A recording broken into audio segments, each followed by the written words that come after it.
అందరికీ నమస్కారం. జన్మించిన ప్రతి మానవునికి ఒక కోరిక ఉంటుంది.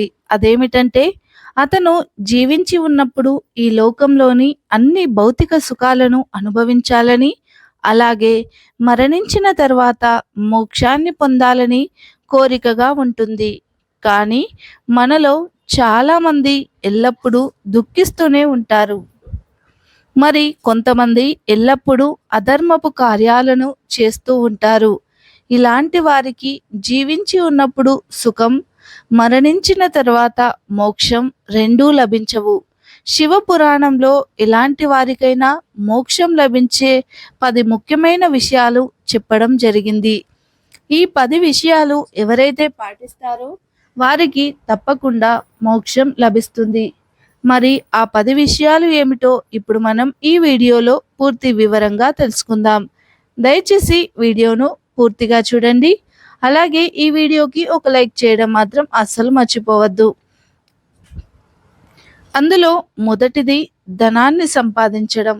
ఈ లోకంలో జన్మించిన ప్రతి ఒక్కరికి తన అవసరాల కోసం లేదా తన సుఖాల కోసం ధనం సంపాదించడం చాలా ముఖ్యం.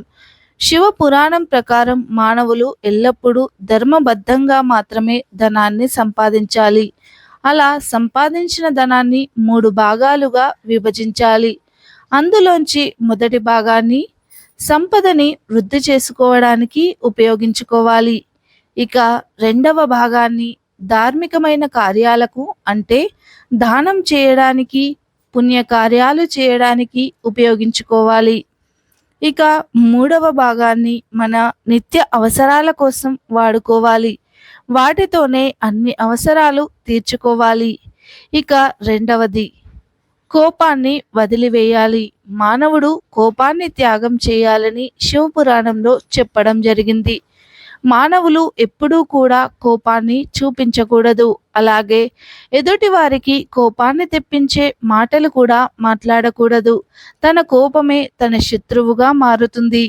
మానవుడు కోపంలో ఎన్నో మాటలు చెప్పి కోపం తగ్గిన తర్వాత వాటి గురించి ఆలోచిస్తూ పశ్చాత్తాపడతాడు.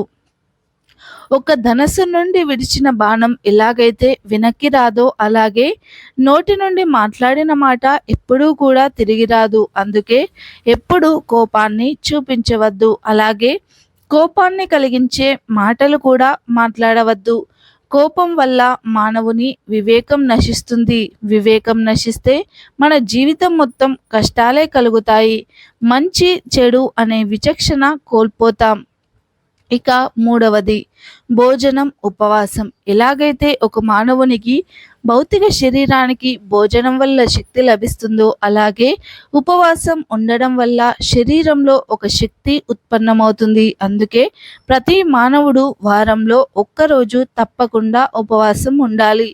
శివ పురాణం ప్రకారం మీరు వారంలో ఒక్కరోజు ఉపవాసం ఉండలేకపోతే కనీసం మహాశివరాత్రి రోజు మాత్రం తప్పకుండా ఉపవాసం ఉండాలి. శివరాత్రి రోజు పవిత్రంగా ఉపవాసం ఉంటే ఆ శివుని అనుగ్రహం తప్పకుండా ఉండి మనకు సుఖ సంతోషాలు కలుగుతాయి. ఇక నాలుగవది సంధ్యా సమయం. శివ పురాణం ప్రకారం సంధ్యా సమయాన్ని మహాశివునికి అత్యంత ఇష్టమైనదిగా చెప్పబడింది. ఈ సమయంలోనే మహాశివుడు తన 3వ నేత్రంతో ముల్లోకాలను చూస్తూ ఉంటాడు. నంది మరియు సమస్త ప్రమద గణాలతో సమస్త బ్రహ్మాండంలో సంచరిస్తూ ఉంటాడు. అందుకే మానవులు ఈ సంధ్యా సమయంలో మంచి కర్మలు మాత్రమే చేయాలి. మంచి కర్మలు అంటే భజనలు, దానాలు, పూజలు, పుణ్యకర్మలు లాంటివి చేయాలి. సంధ్యా సమయంలో ఎవరినైనా తిడుతూ బాధ పెట్టినా, ఎవరితోనైనా గొడవలు పడినా, ఎవరినైనా అవమానించినా, భోజనం చేసినా, ఏవైనా పాపకర్మలు చేసినా అలాంటి వారికి పెద్ద ఆపద కలుగుతుంది. జీవితంలో కష్టాలను అనుభవించవలసి ఉంటుంది. అందుకే సంధ్యా సమయంలో పుణ్యకార్యాలు, మంచి పనులు మాత్రమే చేయాలి. ఇక ఐదవది ఎల్లప్పుడూ సత్యాన్ని మాత్రమే మాట్లాడాలి. దీని గురించి శివపురాణంలో ఇలా చెప్పబడింది. మానవులు తన ఎల్లప్పుడూ సత్యాన్ని మాత్రమే మాట్లాడాలి. సత్యాన్ని మాట్లాడడం కన్నా గొప్ప ధర్మం ఏమీ లేదు. సత్యం ఎప్పుడైనా చివరికి విజయాన్ని అందిస్తుంది. సత్యం మాట్లాడిన వాడి ముందుగా కొన్ని ఇబ్బందులు పడినా చివరకు గెలుస్తాడు. సత్యాన్ని మాట్లాడేవాడు ఎల్లప్పుడూ శాంతంగా ఉంటాడు. అదే అసత్యాన్ని మాట్లాడిన వాడు ఎల్లప్పుడూ తాను చెప్పిన అసత్యాన్ని గురించి తలుచుకొని ఎప్పుడు ఏం జరుగుతుందో అంటూ ఎల్లప్పుడూ తన మనసులో మదనపడుతూ భయపడుతూ జీవిస్తాడు. అసత్యాన్ని మాట్లాడడం, అసత్యాన్ని మాట్లాడిన వారికి సమర్థించడం మహాపాపంగా చెప్పబడింది. ఇక 6వది నిష్కమ కర్మ. నిష్కమ కర్మ అంటే మనం ఏదైనా ఒక పనిని ఏ ఫలితం ఆశించకుండా నిస్వార్థంగా చేసే కర్మని నిష్కమ కర్మ అని అంటారు. ఇలాంటి కర్మలే మంచి ఫలితాలను ఇచ్చి మానవుణ్ణి ఉన్నత స్థానంలో నిలబెడతాయి. మానవుడు ఏదైనా కర్మలు చేస్తున్నప్పుడు తనను తానే సాక్షిగా భావించుకొని చేస్తున్న కర్మ మంచిదా లేక చెడుదా అని ఆలోచించుకొని కర్మలు చేయాలి.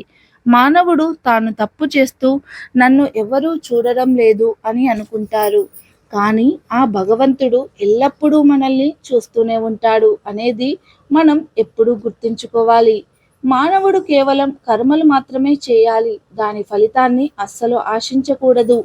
ఫలితాన్ని ఆశించి చేసిన కర్మలు ఉత్తమమైనవి కావు. దానివల్ల మనకు ఏ ప్రయోజనము లభించదు. ఇక 7వది అవసరం లేని కోరికలను త్యాగం చేయడం. మానవుని దుఃఖానికి మూల కారణం కోరిక. అందులో చాలామంది తమకు ఉన్న దాంట్లో సరిపెట్టుకోకుండా అనవసరమైన వాటిని కోరుకుంటారు. ఆ కోరికలే మానవునిలో కోపం, వాసన, ఈర్ష్య, అహంకారం లాంటివి కలిగిస్తాయి. ఇవి మానవుని మనసుకు శాంతి లేకుండా చేస్తాయి. ఏ మానవుడైతే ఈ కోరికల వలలో పడతాడో అతను జీవితంలో జీవించలేడు. ఇక 8వది మోహాన్ని వదిలివేయడం. శివ పురాణం ప్రకారం ఈ లోకంలో జన్మించిన ప్రతి మానవునికి ఒక వస్తువుపై కానీ లేదా ఒక వ్యక్తిపై కానీ తప్పకుండా మోహం ఏర్పడుతుంది. ఈ మోహం దుఃఖానికి కారణమవుతుంది. మోక్ష ప్రాప్తి కొరకు మానవుడు సాంసారిక మోహాన్ని త్యాగం చేయాలి. ఒక వస్తువుపై కానీ లేదా ఒక వ్యక్తిపై కానీ మోహం ఏర్పడితే ఇక దాన్ని సాధించడానికి ఎన్నో రకాల ప్రయత్నాలు చేస్తారు. దానిని సాధించలేకపోతే మనసు విజితమై అశాంతిని పొందుతాడు. అందుకే మోక్షాన్ని పొందాలంటే దేనిపైన ఆశలు పెంచుకోకుండా అన్నింటినీ త్యాగం చేయాలి. ఇక 9వది సకారాత్మకమైన ఆలోచన చేయాలి. ఆలోచన చేయడం అనేది మన జీవితంలో ఒక అంతర్భాగం. మనం ఆలోచించకుండా ఏ పనిని చేయలేము. మన ఆలోచనలు ఎల్లప్పుడూ సకారాత్మకమై ఉండాలి. శుభ భావనతో కూడి ఉండాలి. నకారాత్మక భావన లేదా అశుభ భావనతో కూడిన ఆలోచనలు మనలో తీవ్ర ఒత్తిడిని కలిగిస్తాయి. అవి మన అనారోగ్యానికి మార్గాలు అవుతాయి. మానవుడు తాను ఏ విధంగానైతే ఆలోచిస్తాడో అతను ఆ విధంగానే మారుతాడు. అందుకే ఎల్లప్పుడూ మంచి ఆలోచనలు చేయాలి. ఇక 10వది పరిపూర్ణమైన మానవునిగా జీవించాలి. శివ పురాణం ప్రకారం మానవునిలో ఈర్ష్య, ద్వేషం, మోహం, అహం, కోపం ఎప్పటి వరకు తనలో ఉంటాయో అప్పటి వరకు మానవుడు ఒక పశువుతో సమానం.